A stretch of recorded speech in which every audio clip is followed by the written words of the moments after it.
But what colleges are really looking for in these recommendation letters is information about the student that can't be found elsewhere in the application.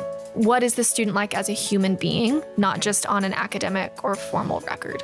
A compelling subject matter doesn't necessarily result in a rich essay, and a mundane subject matter doesn't necessarily result in a poor essay. Welcome to the Homeschool Journal, a show that unpacks the joys and journeys of the classical homeschool family. Here's your host, Carrie McGraw.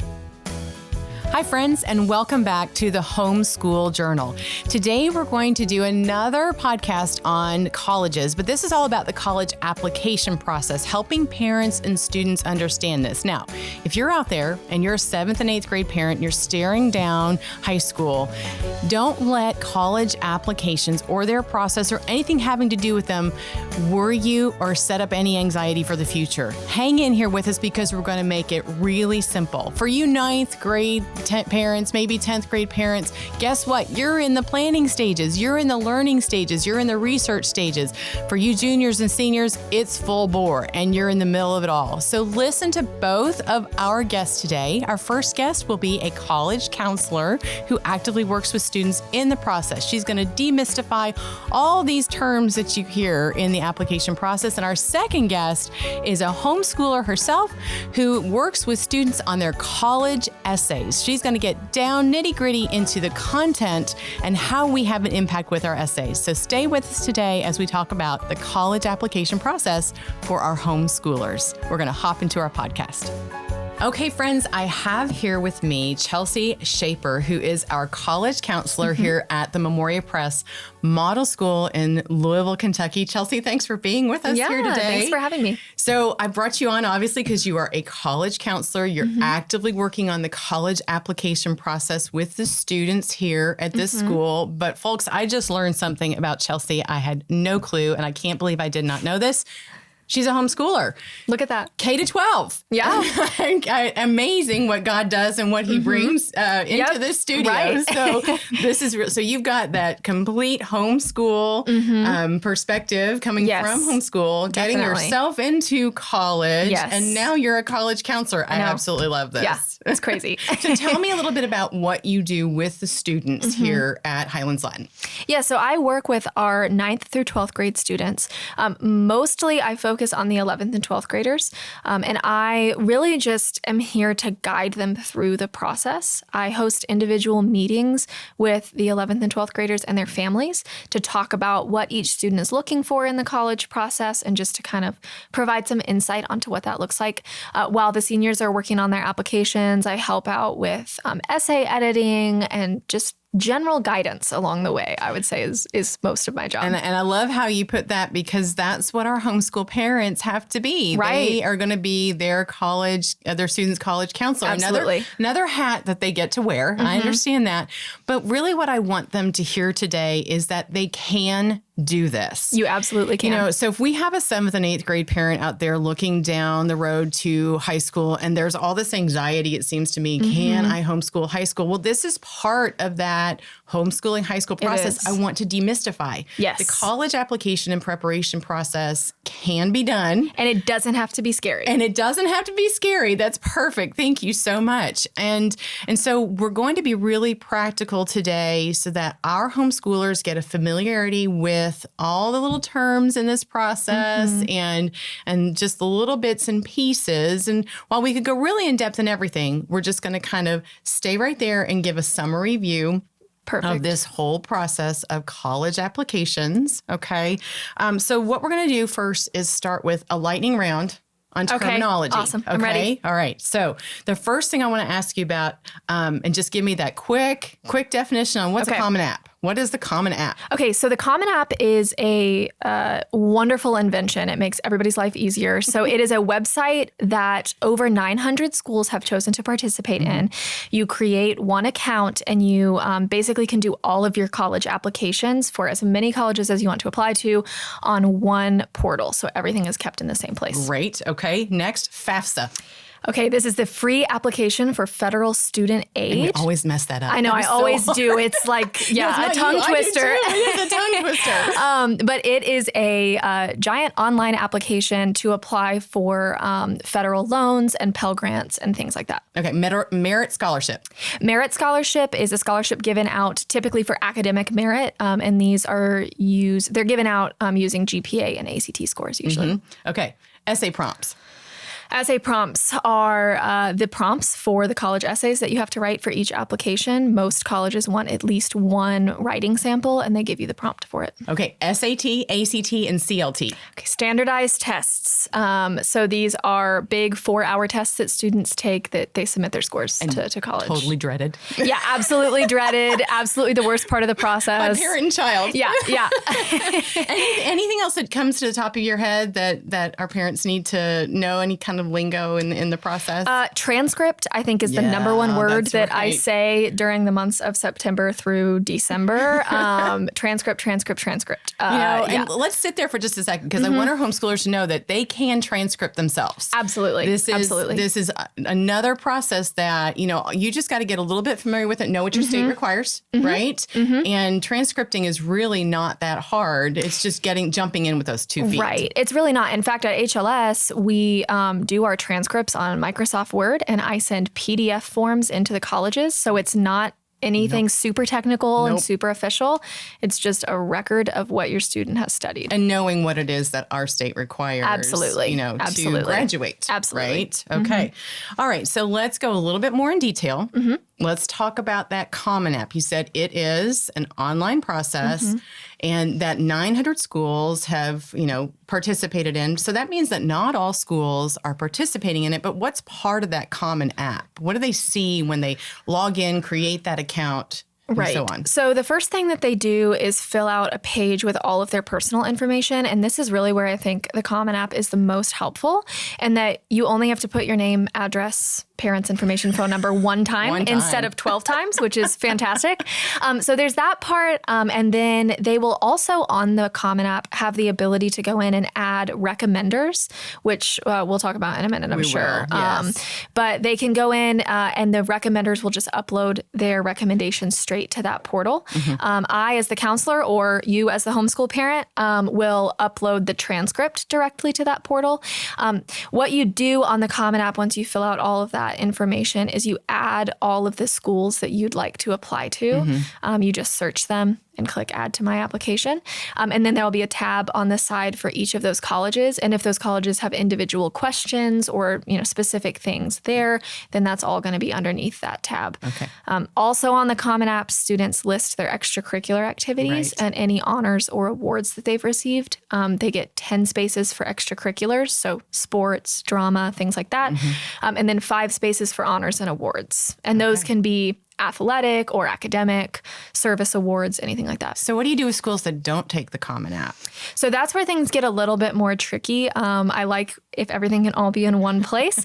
But every school that's not on the Common App just has its own system. Everything's online now. So it's just typically an online portal for that college. And some schools give you a choice. Absolutely. Don't they? Yeah. So like U of L just got added to the Common App, and you can apply through their website, or you can just add it to the Common App. So if your school gives a choice, would you tell them to do one or the other? I typically tell them to do the Common App just because it helps students stay a little bit more organized if everything's all in one place. And it's all about that organization. It is. That's another whole podcast. It is. I've got many thoughts on that. Yeah. Right.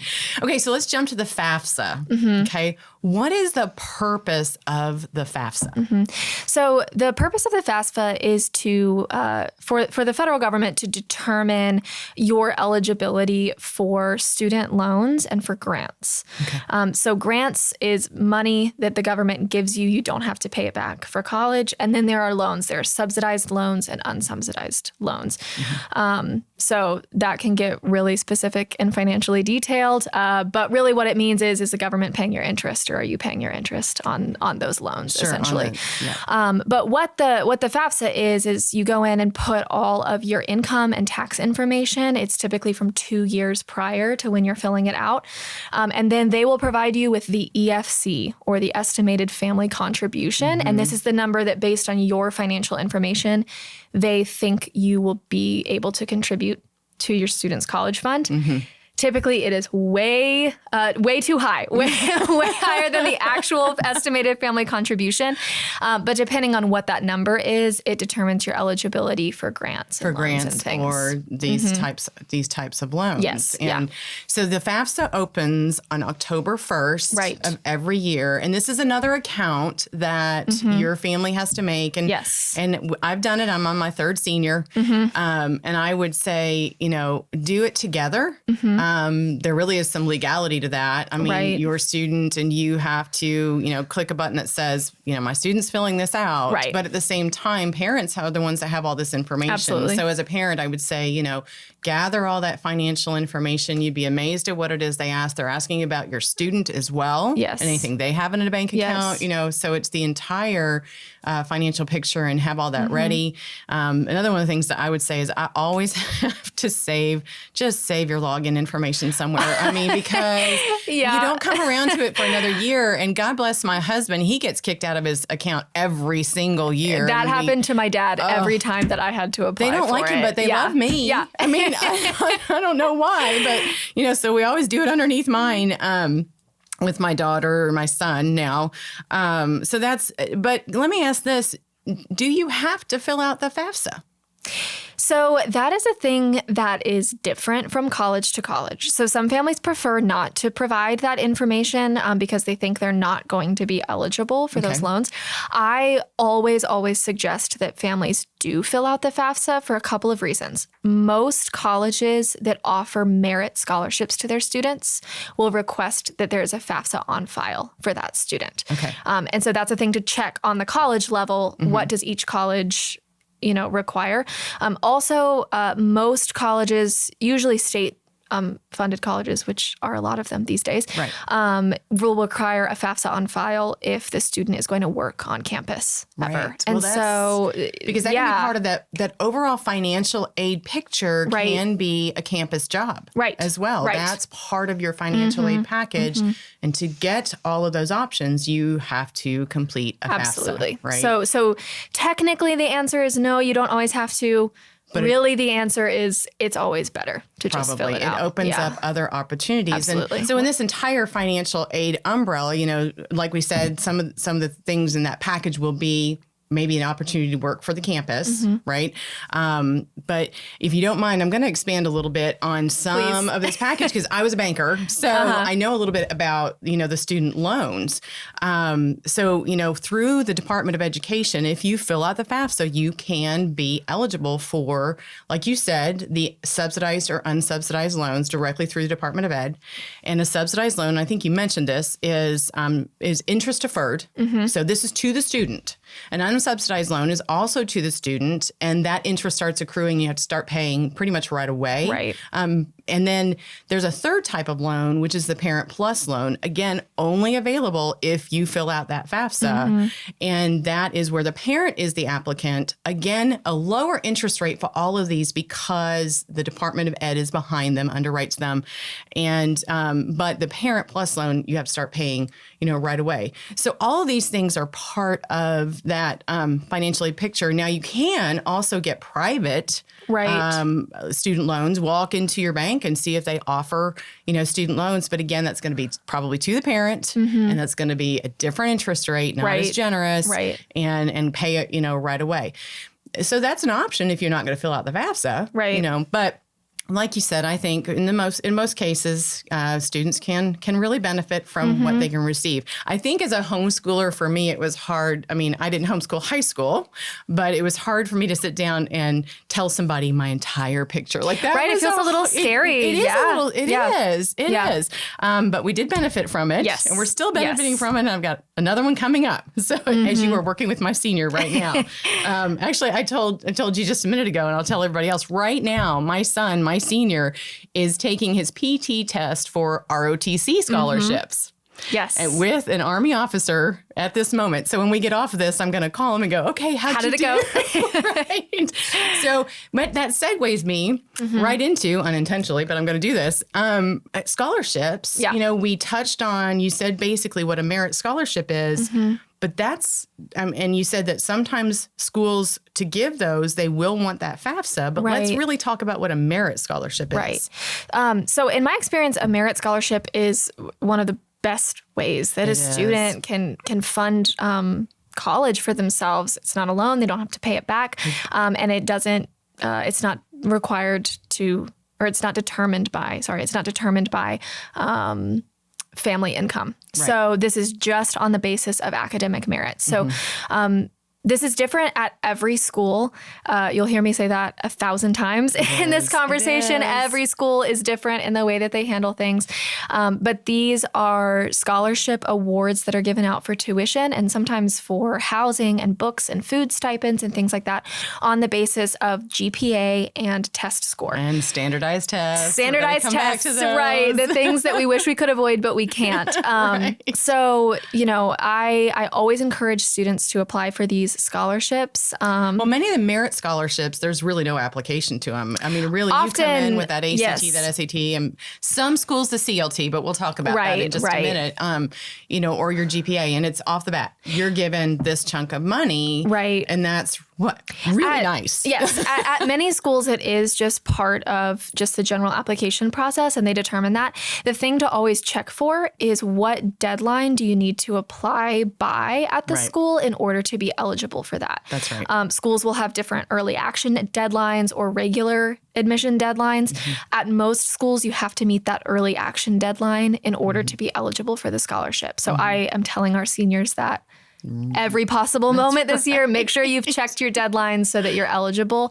But that's the way that those scholarships typically work. And moms and dads, that's how we keep them on track, you know, and really spending time and telling your kiddos to spend time on these website pages because the college's websites are fantastic. They are. They tell you everything. They tell you every date, you know, and sometimes you get beyond those merit scholarships and they have special program scholarships, you know, and those are that next level. Sometimes those are a little bit delayed, you know, and there's maybe a second application for some of those special programs. But that's another thing to be aware of and to look for in any of these schools, and just ask, just put your name in the hat. Absolutely. Right? Absolutely. There's another category of scholarships. These are the independent and corporate scholarships. These are harder. They are. These are the needle in the haystack. They are. There are lots of websites out there, like I think like scholarships.com or whatever. You can go and you can look these things up. There's even websites I've found that give you probability rates. Oh yeah, it's a whole market. It's a whole market, and so they're out there. But again, you know, and those are usually even a little bit later. Like I find those are like January, February, and so you know, do it. Put your hat in those as well. I would say the number one question that I get asked by parents about this process is about scholarships, because college is super expensive. And the thing that I always tell our students and families is really to focus on the scholarships that the colleges themselves offer. Agreed. The most money that you're going to get for school is most of the time either going to come from a student loan or it's going to come from the college itself in the form of a scholarship. Those outside scholarships, like you said, they're kind of a needle in a haystack. So I always encourage students, you know, make sure you've got your test score where you want it to be. You've got your GPA set, like focus on being a good student and applying to those school-specific scholarships.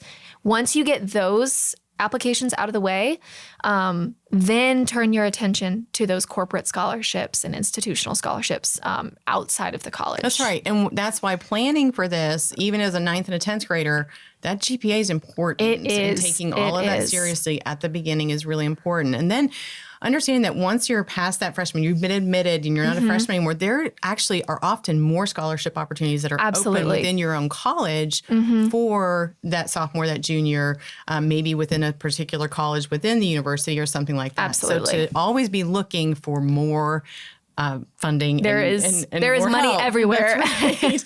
Okay, we said we were going to get to the standardized tests. We're all going to breathe. I'm still in the throngs of that. God bless my son. You know, that ACT, that SAT, and then the CLT, which is a little bit different. But kind of expand on what are those, and they're different, right? Right. So the most common standardized tests are the ACT and the SAT. They're virtually the same test, just formatted a little bit differently. And I have yet to encounter a college that won't accept Either one. Right. So I always tell students maybe take one of each, see which one you're more comfortable with, if you have a preference, and then, keep testing with that one. The CLT is the classical learning test. It's somewhat similar in nature to the ACT and SAT, but it's just a little bit more geared toward those that have been classically educated. Right. And are typically heading to that smaller, maybe faith-based or liberal arts institution. We're finding that more and more of these are taking the CLT. Right. So I think that that's a great option, especially for Memoria Press homeschool families, that might be looking for that smaller community heading out into the world. Yes. And if you go to the CLT's website, they've got a list of all the colleges that will accept their test. Wonderful. Yeah. Wonderful. That is not one that I have been on. Okay, so let's get to recommendation letters. I always find this is kind of a tricky process, and it maybe particularly for our homeschoolers because, you are your child's college counselor. Right. So you're probably not going to write your child a recommendation letter. Right. So where would homeschoolers go to look for recommendation letters? And you can only send in a couple, really. Right. So I would say if your student has taken any classes, at an online academy or at a co-op or anything like that, of course, those teachers are going to be great options to ask for recommendations. Also, coaches, Sunday school teachers, Bible study leaders. A lot of schools will accept community recommendations. So if there's a member of your community, I've seen great recommendation letters from like neighbors. That has counted. So you can kind of get creative with this as much as the college will allow you to. Sure. Anything that represents anything that represents your child. And what I always encourage students to think about when they're thinking about who they would ask to write their recommendation letter is think about the person that knows you the best. So the teacher that has the closest relationship with you. Obviously, they don't have to be like a close personal friend. But what colleges are really looking for in these recommendation letters is information about the student that can't be found elsewhere in the application. Personal qualities, anecdotes about their character. What is the student like as a human being, not just on an academic or formal record? So as a student, and this is where I think this is kind of tricky, like how do you ask that question? What do you provide to that friend or that employer or that mentor at church to say, okay, will you write me a recommendation letter? But they only know you, in that area of your life. Yeah. I would say appropriately, the student could ask, the recommender, would you write this recommendation letter? And this is really what the college is looking for. They're looking for information about my personality or any anecdotes that you have to share. I think that helps the recommender. And that really does help the recommender. Recommenders really want more information to go off of. And I think my point is it's okay to be forward. It is absolutely okay. This is, will you write this for me? This is what they're looking for. I think that's a perfect way to put that, Chelsea. Absolutely. Thank you so much. So we haven't talked about essays because my next guest is going to really go in depth in essays. I know that's something that you're really good at because I know you're working with my son right now. But Chelsea, this has been very informative. I really appreciate your time, and I certainly appreciate all that you do for the students here. Yeah, thanks for having me on. All right. Well, friends, I want to introduce to you Lauren Cardwell. Lauren, hello. I'm so glad you're with us.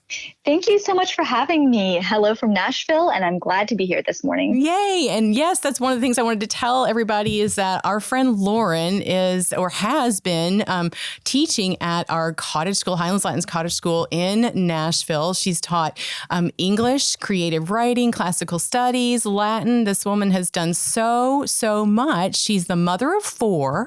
Now, while her husband is a public school teacher by trade, back in 2013, they decided to homeschool. And I think you've got quite a story about how that came about, don't you, Lauren?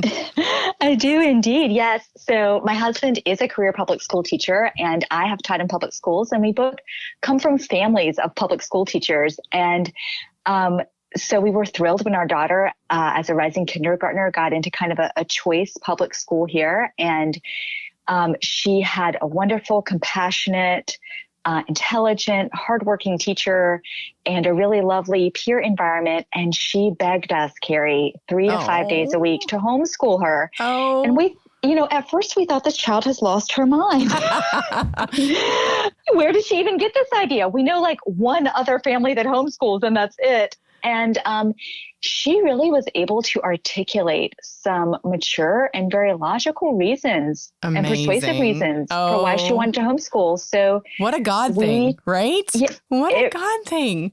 Yes, it was so unexpected for us. And we were so fortunate that we have this beautiful homeschool community in Nashville that could really support and guide us and make us feel encouraged to take that leap of faith. Sure, absolutely. And so the other thing, Lauren, part of the reason why I've shared already that we have brought you on here is we're going to talk about essays, college essays today. And our friends need to know what Lauren has been doing since 2005. She served on the Middle Tennessee Regional Selection Committee for the Jefferson Scholarship. And so not only is she reviewing student essays for an institution for the application process, but you also help students in creating and formulating their essays, right?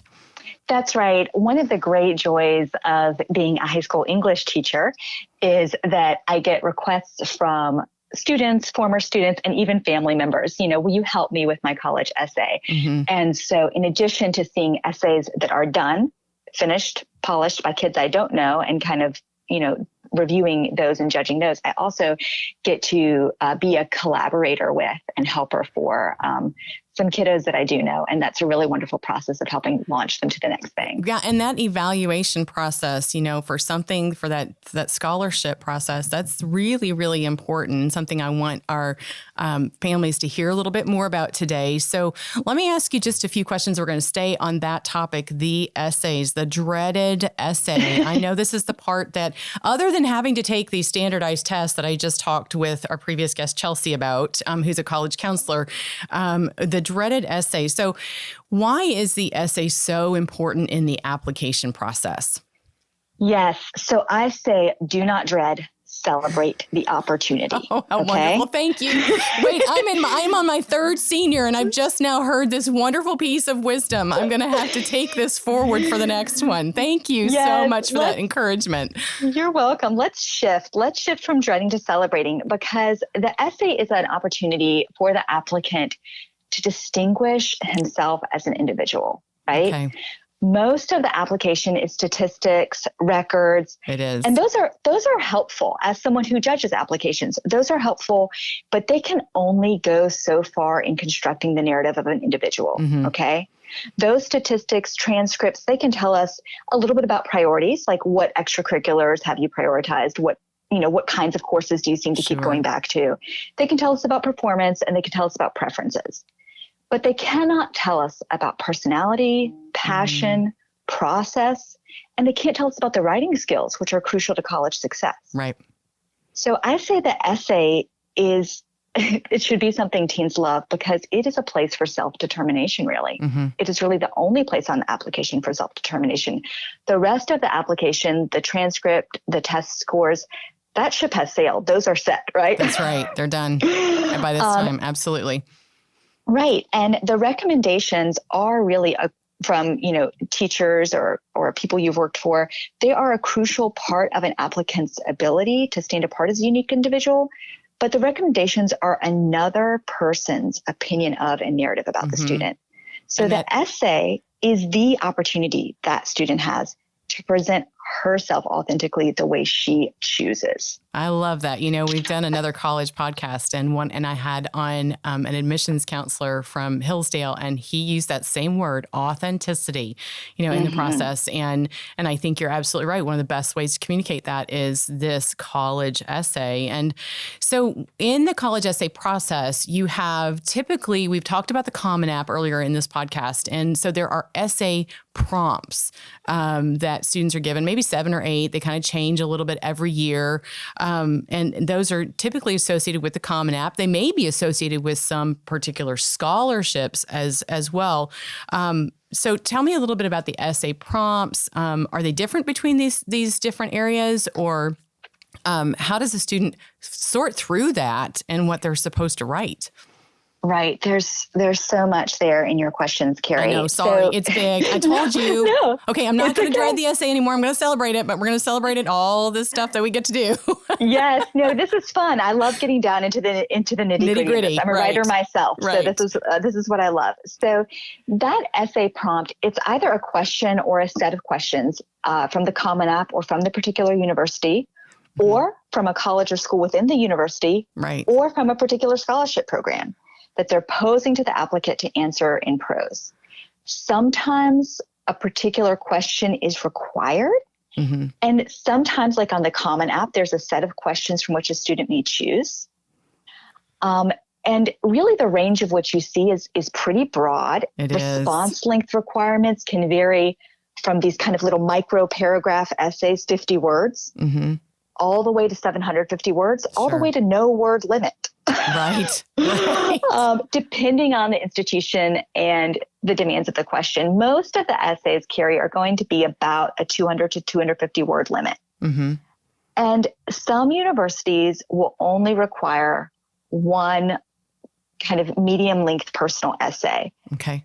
Some will require that personal essay and then one or more shorter essays that would usually be on topics that are specific to that institution. Mm-hmm. So they want you to respond to particular traditions or programs they have. Or sometimes it's just little micro essays on topics that will give the admissions officers a clearer picture of a certain aspect of the applicant, right? Like quirks or their problem solving strategies, or why a particular extracurricular was meaningful, or even a moral question. Right. Like if a school has an honor code, they might have a question about that.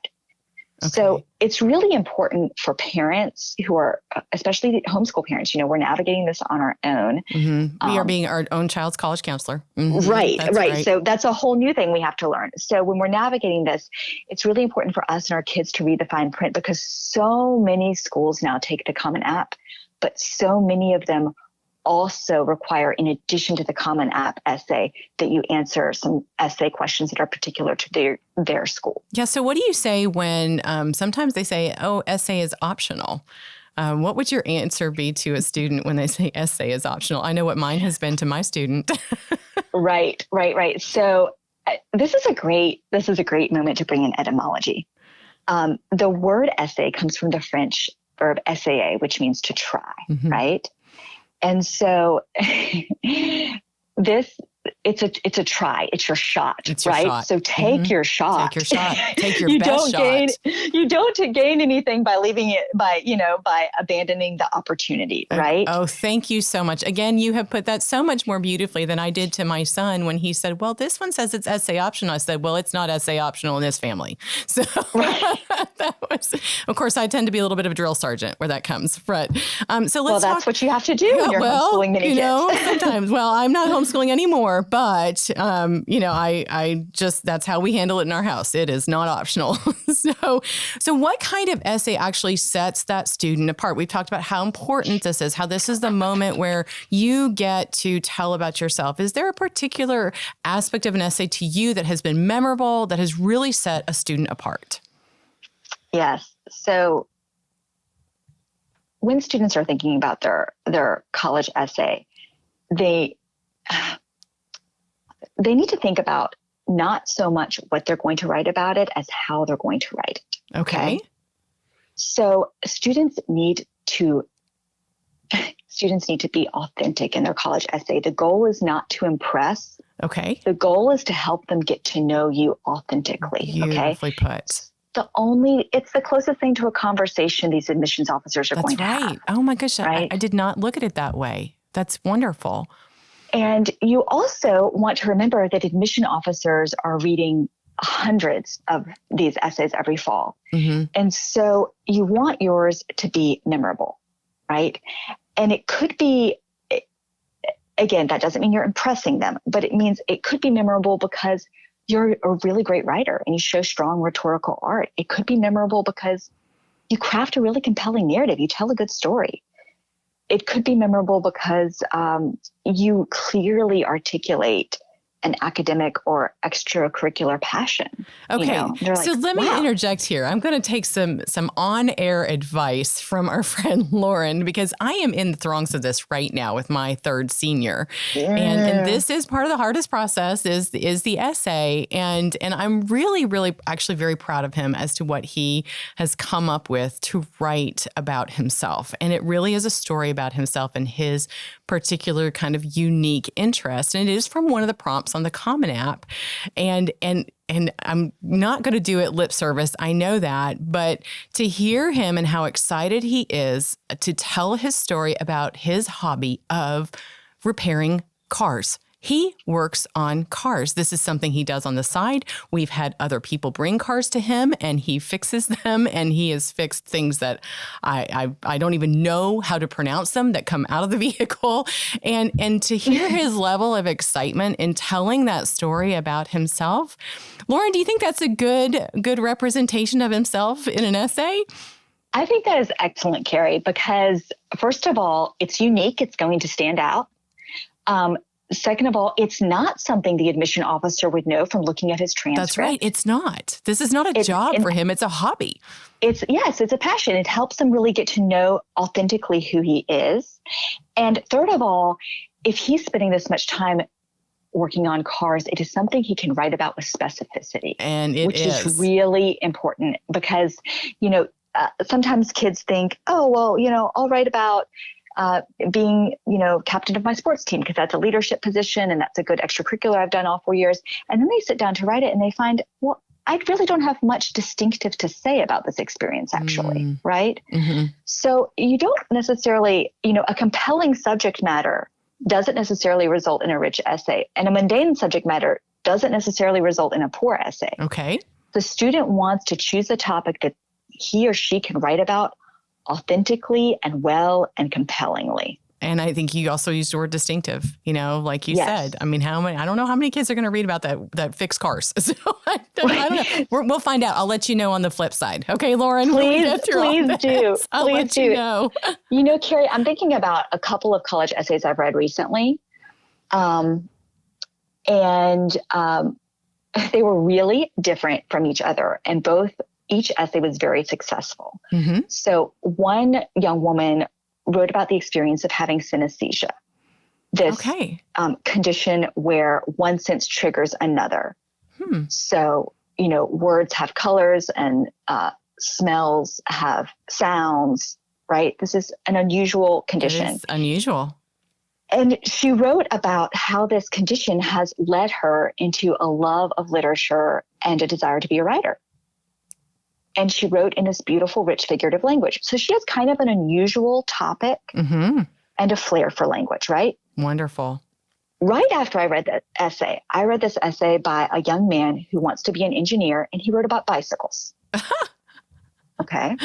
And you're thinking, bicycles? Well, that's kind of mundane. But he wrote about his admiration of and love for the bicycle and how it inspires him to want to be an engineer and why it inspires him to want to be an engineer. Oh, how fascinating. I love the specificity of that. Him really drilling down and being, like we said, distinct on what is unique to him. That's wonderful, both of those. And you're right, they're vastly different. Going from a writing student to an engineering student, that's vastly different. Right. And the engineering student, he did not try to be a creative writing student. He did not try to write a flowery essay. Okay. He wrote a very direct, analytical, clear essay. That's great for science writing. Mm-hmm. When an admission officer reads that, they think, yeah, this is an engineering student. Look at how clearly and logically he's writing this. Mm-hmm. Both of those essays demonstrated a mastery of the written word, just very different styles. Okay. They both provided insights into how the applicant thinks, which I always want. It's like Hamilton, I'm looking for a mind at work. Like Eliza Hamilton says, I'm looking for a mind at work. Right. Really, they want, that your test scores and your grades can't tell them how your mind works, but your essay can. Okay, so let's touch briefly on to finish out some of this essay process. We talked about content, talk about building it. Is this a one and done situation? Is this, hey, we should revisit this? Or talk to me about that process. Carrie, this is never a one and done situation. I didn't think so, but I had to ask the question because if any parent out there is sitting with their child and their child presents them an essay and they think it's done, wait a second. Right. No. Abandon all hope, ye who enter here, I say, funny. If that happens. No, real writing is not ever a one and done experience, right? Right. But I think students and parents, homeschool parents, need to go into this with some reasonable expectations. So the first thing I would say is plan ahead. Okay. You want to take time in the spring of your junior year or the summer between your junior and senior year to map out, okay, this is what the late summer and early fall of my senior year are kind of shaping up to look like. And these are the few months I have to write my essays. Where are the pockets I can work on them? Mm-hmm. So that it's in your planner like a class, because you're going to need to not just sit down one night and pound it out. You're going to need to revisit it regularly week after week. Right. Right. So you're doing that alongside, choosing and visiting schools and reading applications. And the first thing to do after that step is look at the possible prompts that they've given you, if there are choices. And even if there's one that really stands out to you, I would say brainstorm for at least a few of them. Okay. And then pick 2 or 3 to make an outline for. Because that process of outlining will help the student to clarify their choice. Right. And it also, it brings out that creative process in you. It helps you to think through, individual aspects of all these different things that they're asking you. It really just kind of gets it down on paper and helps you to take a step back and look at it maybe a little bit more objectively, maybe even a little bit more subjectively, so that you can pick out what means the most to you, which is what you said before. Right. When you're outlining something, if you might realize, like I said earlier, I don't have much to say about this experience, but I seem to have a lot to say and think and feel about this one. So maybe, even though that wasn't my first instinct, maybe that's what I need to write about. And then once you kind of pick your topic or your prompt, then you start using that outline to help you organize your thinking to save time when you're drafting. Sure. Right. Now, then I think about the actual writing process for a college essay in 3 phases. All right. Okay. So the first stage, which is usually anywhere from 1 to 3 drafts, is you're just working. Wow. I know. Is you're just working on what you want to say. Okay. All right. And then the next stage, you're working on how you want to say it. Very good. And that's usually, again, another 1 to 3 drafts, really the how. Okay. And then your final phase is the polish. Great. But you don't need to be mired in polish and commas and semicolons when you're just trying to figure out what you want to say. Right. Oh, that's so smart. Smart. You don't want to be trying to figure out what you want to say at the same time that you're figuring exactly how you want to say it and exactly how the flow is going to go. So break it down. And I think it's really important for the student to map out the time, some gracious time to work on this for a couple reasons. And one is that between each draft, the student just needs to let it sit for a minute. Take a break. Mm-hmm. Because, how many times, I know I've done this, how many times have all of us written something, we read it right away and we think, oh gosh, that's good. and then you got to jump back, a little bit later. And then we revisit it a few days or later the next week and we think, oh, well, what did I even mean there? Mm-hmm. Absolutely. So you need that distance to really be able to hear your own words. And you also need to build in some time to have someone else read the essay. Very well said. And really just someone objective, outside. It doesn't have to be a Lauren, right? It doesn't have to be a Lauren, but someone else that's going to come to it with a fresh perspective and not have had this same idea, milling around in their heads. So I love your 3-step process, Lauren. That is fantastic. I have learned so much from you today, not only in content, but also in attitude. I will not dread the essay anymore. Please don't. I promise I will celebrate it. Lauren, this has been absolutely great. And I'm so grateful for your time. I'm grateful for what you do with other students, getting them ready in that college application process and helping them with essays. Lauren, thanks for your time today. You're welcome, Carrie. Carrie, can I say one more thing real quick? Of course. Students, please read your essay aloud to yourself slowly.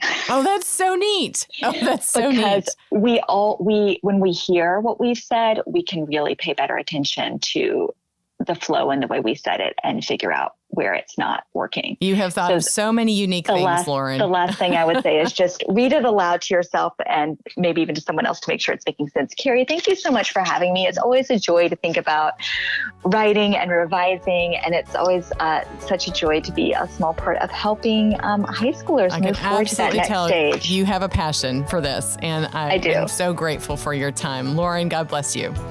All right, you too, Carrie. Have a great day. Okay. Thanks for joining us today. If you liked our episode, click the thumbs up button below or leave a comment to let us know what you thought. It always helps us to know if we've helped you.